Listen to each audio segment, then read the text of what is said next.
Let me welcome on board our technical experts as well, Shivangi Sarda as well as Kunal Bothra is always with us. Kunal, let's start by discussing the market mood itself. How strong do you think is the defense at 22,000 from the bulls, or it's very likely that in the last 1 hour of the trade we will go below that 22,000? Good afternoon. So, with such kind of a VIX and these kind of market circumstances which you've seen in the last 5 days, it's very difficult to now, look at these strong psychological mark, which could probably hold on to, these supports they generally hold on to when there's a normal flow of correction for the indices. But with India VIX today touching the 19 mark, we are now at almost 17.8, 17.9 for the India VIX. It generally is an indication that we could be at a more corrective phase going forward. The bigger concern for the markets is not just VIX, but it's the slew of large cap names which are now showing signs of crack. Many of the large cap stocks, which were trading above the 50 DMAs, for example, they are now coming closer to and threatening to go below the 200 moving average. L&T, for example, is one of them. ITC today has fallen down significantly from retesting its 200 moving average just 2 days back. So I think with this slew of large cap names now showing signs of weakness, which was erstwhile showing signs of strength, I think that's the bigger concern which is now originating into the indices. Yeah, it sure is. Before I take it across to Gaurav and get a summary on how SBI's performance has been, Nitin, hi, afternoon. What's leading to this nervousness in the market and the exodus by FIIs almost on a daily basis and the quantum just keeps doubling? Do you think this is just pre-election nervousness, or is there something more to it?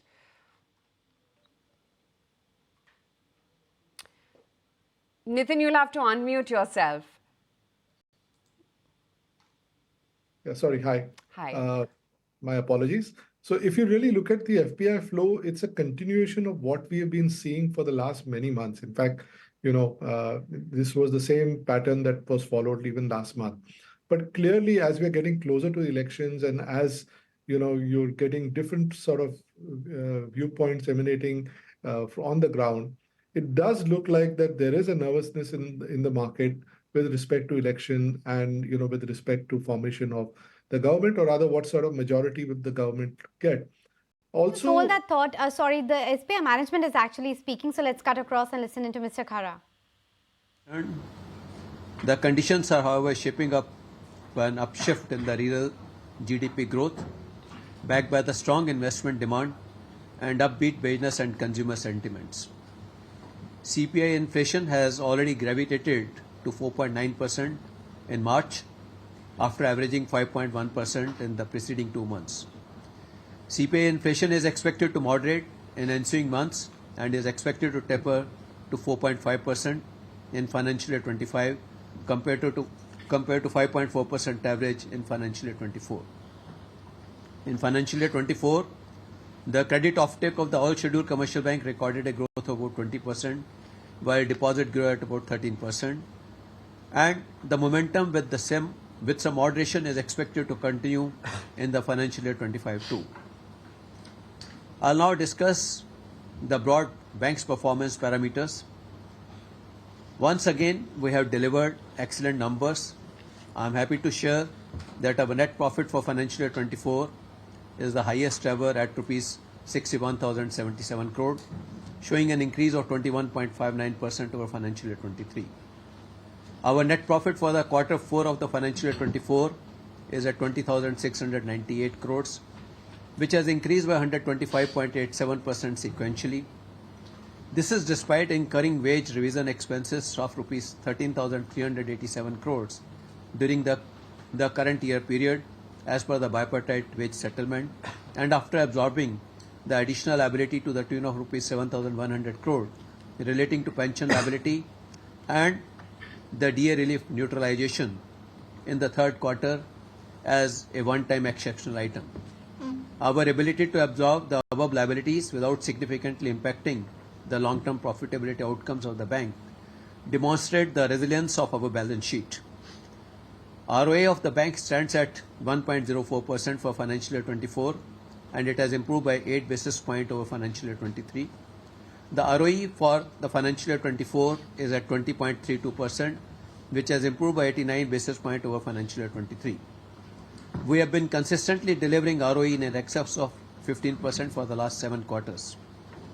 The cost-to-income ratio of the bank is at 55.66%, including wage revision expenses, and excluding the impact of the one-time exceptional item of pension liabilities and dearness relief neutralization in Q3 financial year 24. Excluding the wage revision and one-time exceptional item, the cost-to-income ratio would be at 49.34%, which is an improvement of 315 basis points over financial year 23. Non-interest income has shown a growth of 41.15% in financial year 24 over financial year 23. Our deposit has grown by 11% YOY and term deposit has grown by 16% YOY.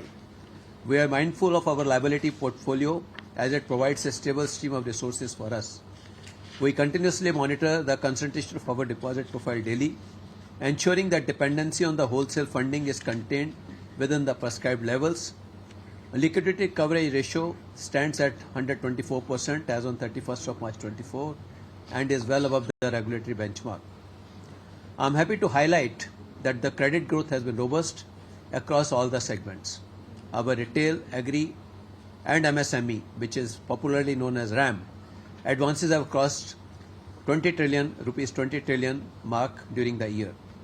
Out of the above, retail personal advances constitutes 13.5 lakh crore, which is 13.5 trillion. Agri advances are at 3.05 trillion and MSME advances stands at rupees 4.33 trillion, growing at the rate of 14.68%, 17.92% and 20% respectively. The corporate segment is also showing healthy growth at 16% plus YOY growth. I am glad to share the progress we are making in digital banking. 61% of our savings bank accounts are opened through YONO in financial year 24, and we are also leveraging analytics with significant business accretion. Now it stands at 1.37 trillion as against 1 trillion in the last year. This is essentially attributed to our analytical leads, which we are leveraging full, and it has led to about 32% growth in the digital acquisition of the business. Okay, the SBI chairman there highlighting and saying they're pretty positive and hopeful or happy rather with their Q4 numbers. SBI though of course has held out very smartly after its numbers, and I must say in today's list it's one of the few which is reacting positively to its good numbers, holding up not at the session highs. It spiked up a little bit more post its numbers. It softened a little bit from there. I don't know if we have Nitin still with us or not. We do. Nitin, SBI aside, but what about the private banking pack and the kind of underperformance we continue to see from there? Yeah, I think if you look at the private banking pack in terms of how they trade, each of them has their own unique, peculiar issues, right? Typically a bank is best when it is doing what it is supposed to do and there's no excitement around it. If you look at out of the whole lot, there is only one of them which currently is, and the markets have rewarded that accordingly, which has delivered very good numbers. The rest of them have some issues or the other. But having said that, I think all valuations are getting built into it. If you look at the kind of price to book multiple that they trade at, they are at decadal lows. Right. It's so I just think they're from a private bank perspective, whether it's NIM compression that is expected in the private banks, whether it's the restructuring in different private banks that is happening, all of that is got built into.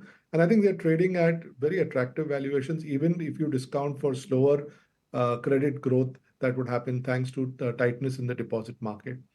So, in our view, that's a pack which looks interesting from a valuation perspective. Nitin, point taken. But in the meantime, the Nifty has slipped below the mark of 22,000, that important sentiment marker that all of us were waiting for, whether it is held or not, that's given up now. And we're not seeing any incremental buying, at least as of now. The first time it went below 22,000, there was a mild green bar that emerged, telling you that there's a bit of a buying. But from there, we've actually tumbled further, 21,990. And the stocks continue to be the same, which are on the downtick. L&T, a weak set of earnings. Asian Paints, ditto can be said with a 5% cut. BPCL, Coal India, ONGC, all of these are the top laggards. Shivangi, quickly comment on this. The index now has broken 22,000. What next? Is there a floor in sight? Good afternoon. Thank you for having me. So we have seen that, Nifty has slipped from the last four sessions from its lifetime high zones. And clearly India VIX has, shown the kind of panic that we've seen. And now, it's, although it is testing 22,000 levels, we are expecting that, it should hold, above this zone for the next leg of rally, or else we would see like a more downside towards 21,800 levels. So 22,000 would be an important level to cross and hold and to close for today's session for it to show some signs of strength. Although put call ratio is at lower zones, which clearly indicates that call writers are strengthening their position from the last four sessions. L&T, by the way, is now down 6% on the futures. Just bring up that intraday graph, and I think L&T alone must be contributing a fair bit to the Nifty fall today. So that's quite a big fall coming in one of the large cap heavyweights like L&T. There's, of course, BPCL, Asian Paints also reacting to its numbers. It's fallen now 4%. It's at the session lows. Whereas Reliance Industries, that stock also will come off for you on your screens, down 1.5%. HDFC Bank is down 2%. So clearly large cap led weakness is what you're seeing in trade right now. Bajaj Finance also almost headed into that 3% decline coming in. Kunal, what's looking like the weakest link in the market right now? So of course, large cap names and the private sector banking stocks, especially HDFC Bank is one of the stronger, weaker ones, strongest amongst the the weaker charts.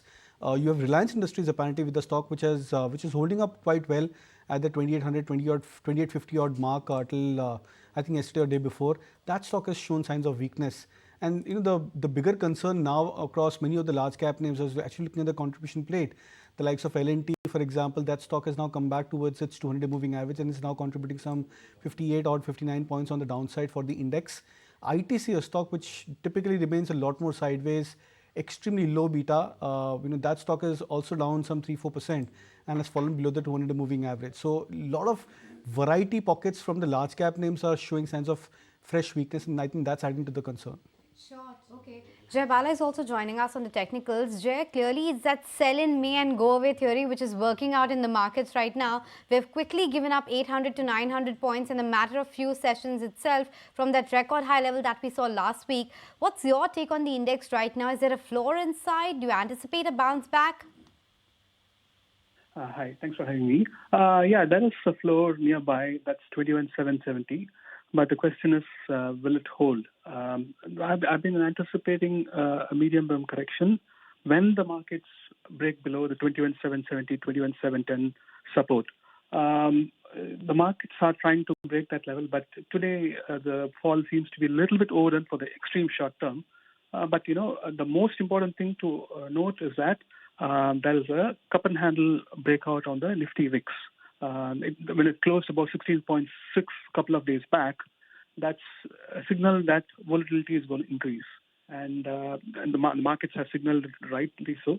And we are seeing the markets come near the critical support of 21,770 and 21,710.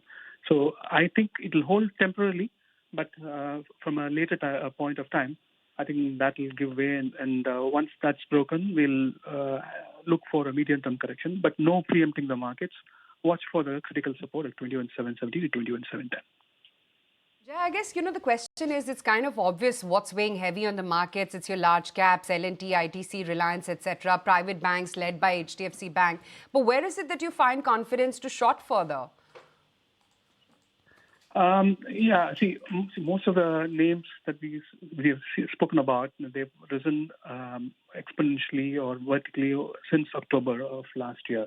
So, while it may be a little bit late to short now, there is definitely enough confidence to short these names, and most of the PSC names, Nifty PSC index names, and banking names, got enough time to short. It's basically, since we are anticipating a medium-term correction, there is sufficient confidence to short most of the names, because the correction is when it's likely to occur, it will not spare any of the sectors. So yeah, there is confidence, but it's not right now. We'll wait for a pullback to happen, and we'll sell the dip. Sell the pop.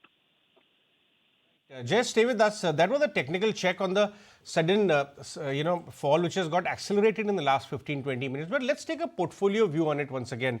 Nitin, we all understand that there are no major howlers coming out of the earnings season so far, which could be making people nervous. It's been a mixed bag even between performance and commentary coming out of the con calls. So clearly the needle of suspicion is all out of nervousness triggered by low turnout. Now you've seen a lot of, this correlation between or whatever relationship between national elections, state elections and markets. With your experience, what are the scenarios which are building in? A weak win by the current leadership, a strong win, or perhaps a barely scraping through? What are the range of possibilities in your view?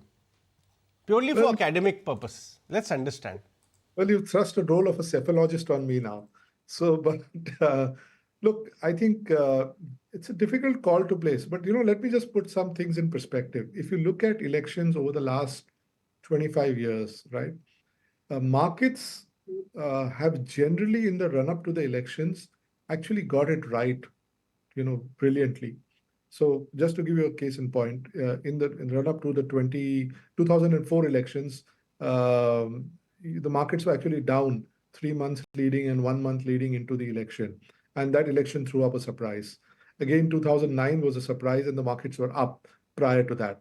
So the current market is clearly telling you, I think, if I go by past history, that, we are not really down big time, but it's clearly telling you a nervousness in terms of the type of majority that could come. And, it sort of seems to indicate that it's not going to be what was thought of maybe about a month ago. So it's going to be far tighter.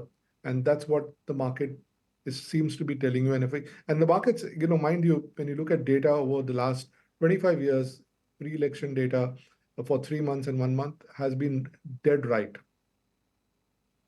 Aisha was talking to somebody who was reminding me that in 2019, again, the market was, a range of options market always believes in and starts talking about. At one point in time, market was taking as if Mr. Gadkari could be the PM, the current PM and all. You remember waveless election and all, right? Ahead of the state elections too, there was no visible wave and then suddenly numbers changed.